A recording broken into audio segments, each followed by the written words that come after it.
Assalamualaikum, perkenalkan saya Siti Khalifah dari kelas akuntansi 401.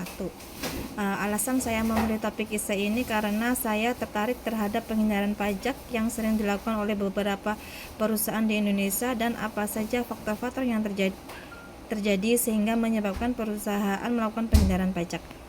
Dalam pembahasan ini menjelaskan bahwa perusahaan dengan strategi bisnis profesor memiliki tingkat penghindaran pajak yang lebih rendah dibanding perusahaan dengan strategi bisnis defender.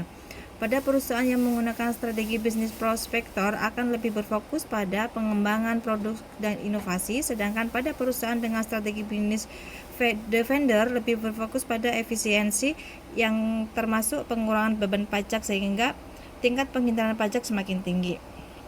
Kemudian semakin besar perusahaan maka akan lebih terdorong untuk menjaga reputasi perusahaan dengan menghindari tindakan penghindaran pajak secara berlebihan untuk mengurangi efek negatif di kemudian hari, seperti munculnya denda maupun sanksi pajak.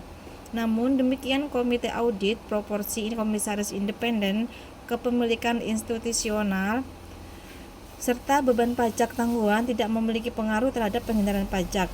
Dalam pembahasan masih kurang efektifnya peran komite audit, komisaris independen maupun kepemilikan saham oleh pihak institusi dalam mengawasi aktivitas pengelolaan keuangan maupun pajak perusahaan. Demikian juga keberadaan beban pajak tangguhan akibat adanya perbedaan antara laba komersial dan fiskal tidak dapat menjadi indikasi adanya penghindaran pajak.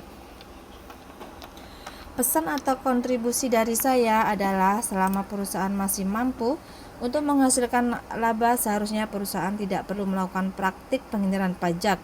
Bagi perusahaan yang mengalami beberapa faktor yang telah dibahas dan terindikasi melakukan penghindaran pajak agar tetap mengikuti aturan yang berlaku sesuai dengan undang-undang pajak yang ada di Indonesia.